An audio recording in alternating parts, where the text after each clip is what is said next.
Hey everybody, this is Mark Bozon, and I'm here to give you guys the video review for Castlevania Horde of Ecclesia for Nintendo DS. Horde of Ecclesia is the third and what we'd assume to be the final Castlevania on DS, and with that comes some pretty huge shoes to fill. We've seen 2 other Castlevania DS games already, 3 on GBA, and of course it all goes back to Symphony of the Night, which many consider to be up there with Super Metroid as some of the best 2D platforming and adventuring there is. Interestingly enough though, Konami, instead of just going in and polishing and refining, actually added in about 50% of new animations and characters into the game, and changed the entire level structure of the first half. It's more mission-based this time instead of just one big adventure.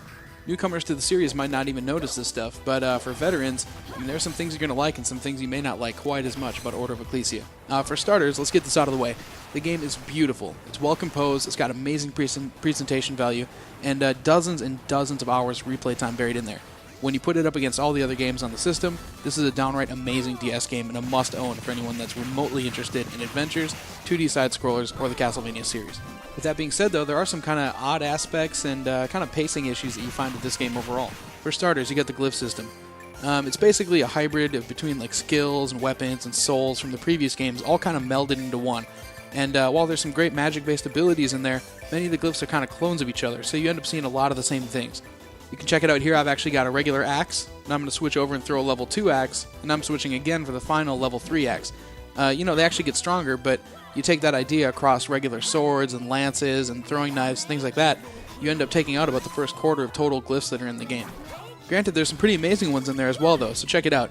Each of these also have a glyph fusion attack, so you can take any of these and pair them together. You've got huge axe swings, you've got blizzard spells, here's a devastating, just gigantic golem hand crushing attack. So while the initial impressions that the game might be limited, it's really a matter of just sticking with it until you get to the real meat and potatoes of the game, which, oddly enough, are actually in the back half of the adventure instead of the first half.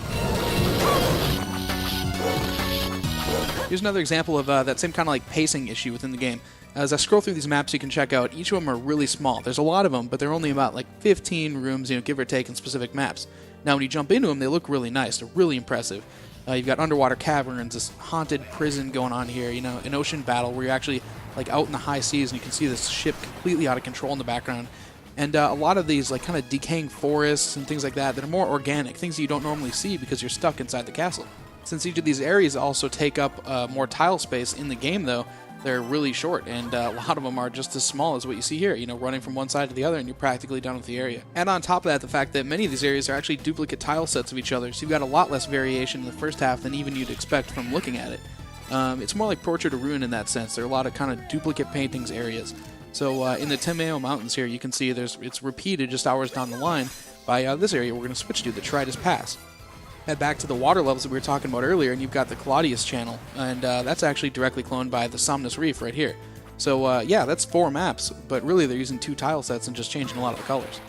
I have to say though, with those being the 2 main flaws within the game, the whole pacing issue, it really comes down to the fact that these are just dwarfed in comparison by the eventual guts of the game that you get into. You've got larger areas, you've got some extremely brutal enemies. You can see I'm just getting my butt kicked in this area.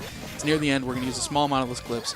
But the whole, quest system that even brings together the beginning of the game when you're going around the village and kind of collecting every villager again, that stuff's all really good. And in the end, you do have kind of a slow start, and it's a little strange at first, but it more than pays off by the time you're done. And there's a lot to see in this game. You, of course, cap that all off with the extra playthroughs the players have come to expect. You've got online versus mode, item trading, racing, a few other goodies that you can see in there. And, it's definitely a game that's going to take you dozens of hours to play if you really get hooked. And you'd be hard-pressed to find a game that's much better than Horde of Ecclesia on the Nintendo DS. It has its issues, there are some weird things about it, but overall, we gave it a 9.0. It's an incredible game, Editor's Choice Award, one of the highest ratings I've given on this site, and definitely worth a look. So head on over to IGN.com, check out the full written review, and then go pick this one up and enjoy it.